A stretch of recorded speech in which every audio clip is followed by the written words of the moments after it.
Yo, what up guys, Beside here with some exclusive information that you've not yet seen in game right now. It is coming up on August the 3rd, and yes, this is the August fusion you're seeing right here on the screen. You can tell from the character design and how the atmosphere look that this is a Syvan Watchers faction champion.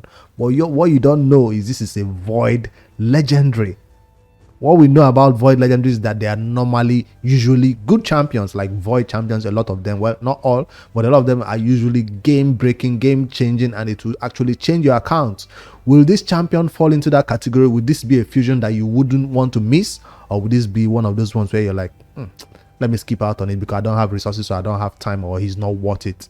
The last one, Gnut, came around. Everybody says go for it, and we were right. It's an amazing champion. We are testing him out, using him, and he's changing a lot of accounts for us, for those who have booked him and used him right now, not me. But Gnut was amazing, and we said go for it, and he was amazing. So this one, what is my verdict about him right now? Since he's Void legendary, should I always tell you right now in the beginning of videos to go for him? I also want to find out in this video if my noob to pro would benefit from using this champion or not. Will it be a faction war champion only, or one that we can use everywhere in the game?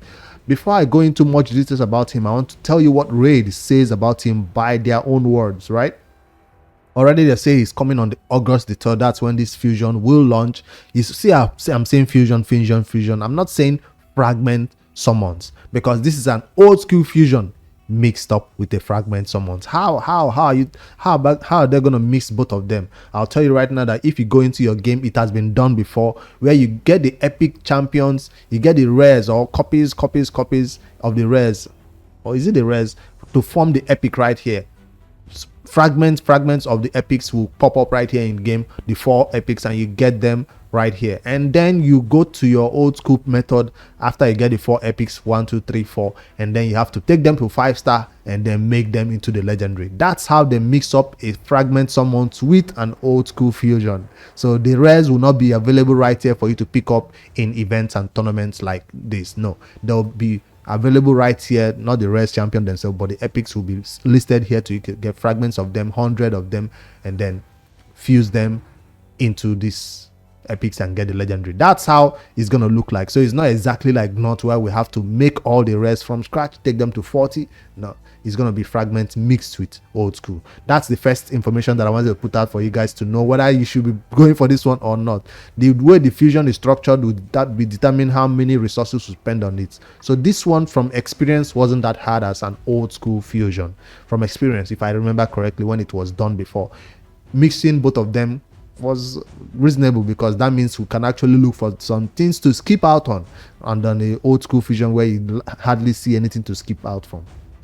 All right, let me go back into this champion design right here while I read out some information about what Raid themselves says about Emic Trunkheart. Yes, that's his name, Emic Trunkheart, like his heart is made of trunk wood, Syvan Watchers. And they say he will shine bright in the Phantom Shogun's Grove.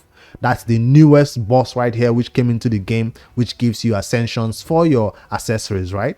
So a lot of people have been ignoring that boss, so maybe they are pushing forwards a champion like this to help us beat that boss better. But from some videos I've seen, I see that Paragon can actually cheese that boss. So why are they releasing a champion like this right now? Let's read more. They said thanks to his taunt buffs, that means this champion will have a taunt. That means that Phantom Shogun's boss will be targeting him. So how does he keep himself alive? They say, which will definitely come handy when fighting Akumori, the Phantom Shogun boss.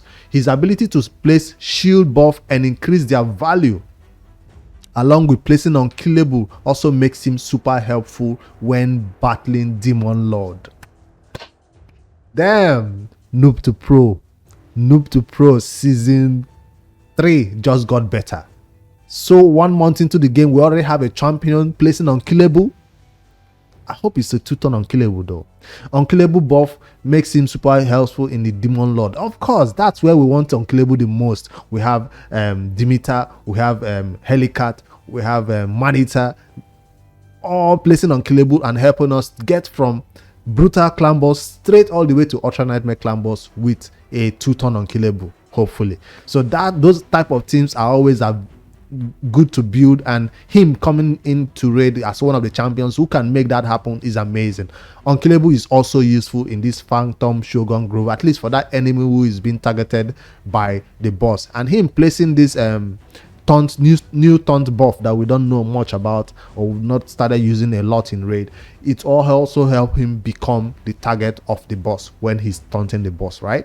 So hopefully he puts himself on Unkillable too, just like that Paragon teams do in the highest level of that Akumori, the Phantom Shogun boss. So that's not news. When we have when we have Paragon already doing it, I doubt that a lot of people will be building this champion for that purpose. But newer players, watch out. This is not one you want to miss.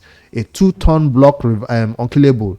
It's amazing in Clan Boss, and they did not lie. The Demon Lord does need that Unkillable a lot, and you will use it. So that's why the noob to pro is automatically going for this fusion. I'm not just going to drag out this one and tease and say whether we'll decide whether or not. No.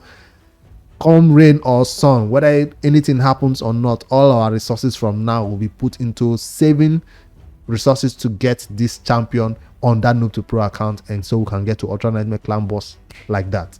All right, now that we know the first thing we'll use this champion for, they also say, and you probably won't mind Unkillable in the arena to counter Cupidus and Venus duo. Who uses Unkillable to counter Cupidus and Venus? Well, I guess Lurius does, but no, I wouldn't be using Unkillable, AoE Unkillable for that matter. We even prefer maybe block damage than Unkillable.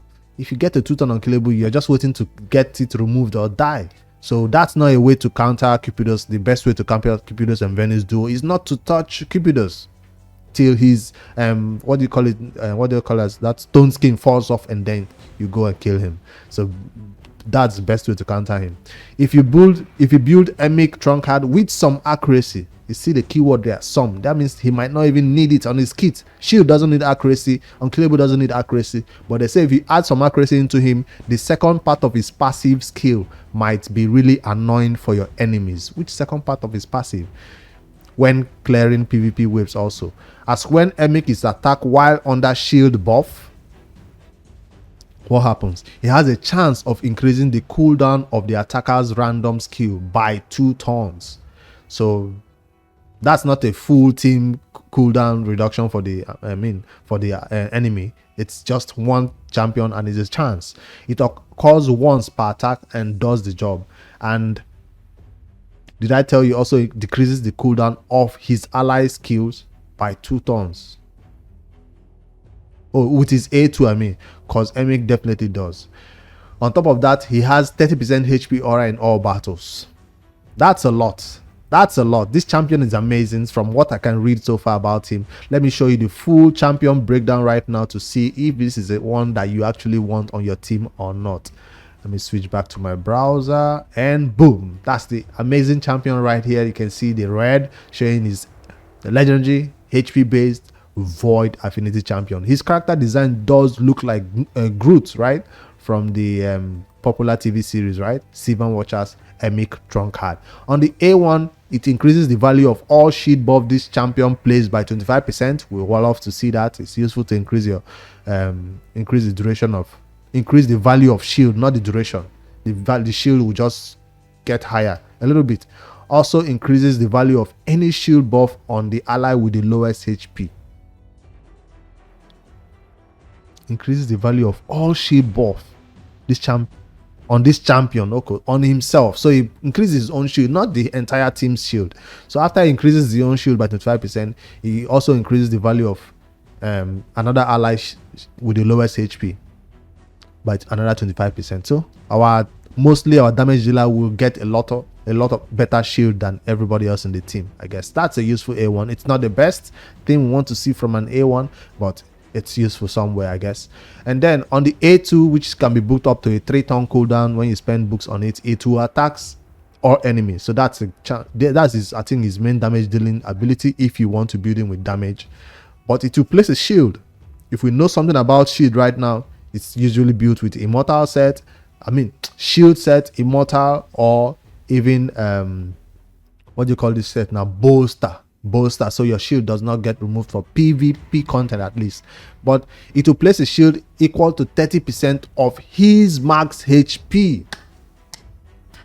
Placing a shield based on this champion's max HP, when he's based on HP, makes him a good candidate to build with highest amount of HP that you can. I'm talking about 100k HP and above.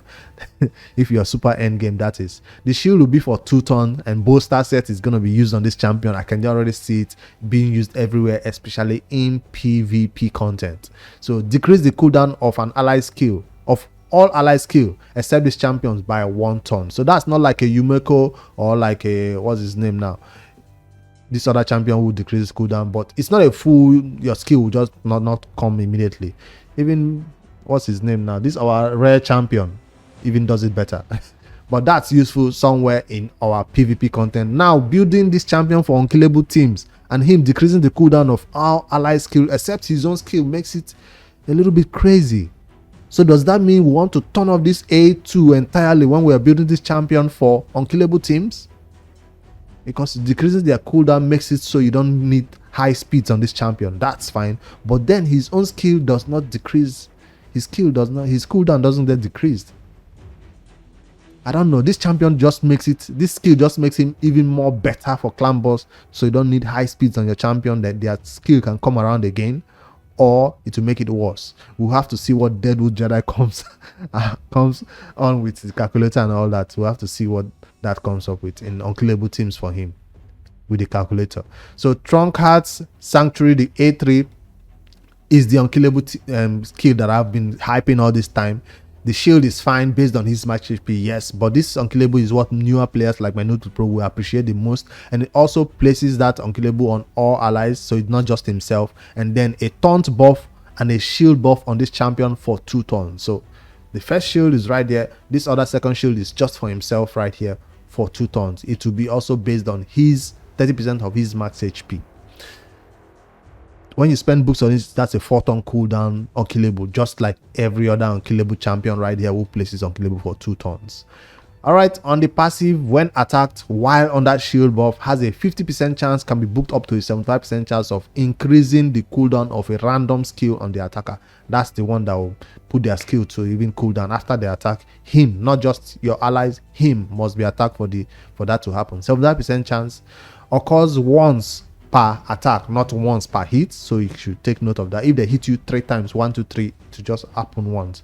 Whenever an ally HP drops below 20%, increase the damage dealt by the ally by 20%. So that's a 20% damage boost for an ally who goes below 20%. With that big shield with an unkillable, what's making your HP go below 20%? But hey, this skill will even be much better in the Demon Lord, because you're building your champions to go low in HP. Well, not that low, because you want that unkillable on for 2 turns. But there are some turns when the Clan Boss will hit you without unkillable, which makes it kind of sketchy. But hey, we'll have to see what teams comes around with that one. Increase ally HP in all battles is the aura that he brings right here in the team. And yeah, that's Emic Trunkheart. I know that's a long read. Well, not as long as the last champion we saw, but yeah, this is an amazing champion. I'm already impressed by it. The Gnut Pro will be so happy to get this champion. For my endgame account, I have the resources to go for this one. Let me see how many shards I've saved up so far. You might think this is a crazy champion right now, you want him so bad. That means you should not pull your void champion shards this 2x void on Friday. Yes, Friday, Saturday and Sunday 2x void is coming up. So for those newer players like my Gnut Pro, I don't think I'll be pulling my void shards. I'll not be pulling my void shards. We'll do a more breakdown of how the Gnut Pro will achieve this old school fusion plus fragment fusion mixed together. We'll do a breakdown, not today but tomorrow, about how my old school, all my new account that is 26 days old will go for this fusion. So if you want to see that, if you're new to raid, join along for that ride and see how we go about getting this champion on that account. Of course, all the prep started not today, it started a week ago. I've been knowing a fusion is coming up since Gnut ended, so I've been saving some resources on that account. But that means if you're going for this champion, if you can see his skills is good enough for you, do not pull your void shards this weekend. No matter how tempted you are, champion chase is coming up, summoner is coming up for August 3rd fusion, the month of August fusion. So wait, keep all your resources for that content. So don't spend all your boosts, don't spend potions, don't gems, everything. You have to even stop doing this, what do you call this thing, path of vengeance. If you're going for attack, maybe you have to stop. If you're going for attack, perfect soul, maybe you have to give up on this and save all your resources in terms of energy. You're getting energy pots and everything, 5-star food, you're making everything save towards getting these champions right here. Silver, especially for those players who do not have a lot. So everything you can do to get this champion, because he's totally worth it. Helicat, 2-ton block unkillable. Demeter, 1-ton unkillable. Man-Eater, 2-ton unkillable. So all these champions are on the same level, but he is void affinity, and he's even bringing a taunt that can be useful in a lot of places, and a shield based on his max HP. Come on, this is not a champion you should miss out on. So I want to not just hype this champion because we've seen others in raid who have similar skills like him, so we know how useful they are. So I'm telling you that this is not one to miss. I know Gnut was not one to miss, we were right, and this one is also not another one to miss. You cannot miss this fusion, and I'll be going crazy on it on my Note to Pro. Initially I said that Note to Pro account might not be going for fusions, but from what I'm reading right here, this champion will help us get to Ultra Nightmare Clan Boss on that account fast. Help us kill that Syvan Watchers faction like that, easy, with a bunch of epics along with him. And yeah, let me know your thoughts about this champion. I'd like to know what you think about him. Emic Trunkheart, if you think I'm wrong about any of these points I made or something I missed out on, always let me know in the comments. Where else you think he will be crazy apart from the obvious ones that we already know, where Unkillable is amazing. I'll see you guys in the next one. Don't forget to like and subscribe. See you tomorrow for a Noob to Pro update too, about how this champion, how we will achieve this champion with a fusion prep. We need to start doing fusion preps on that account right now. Later guys.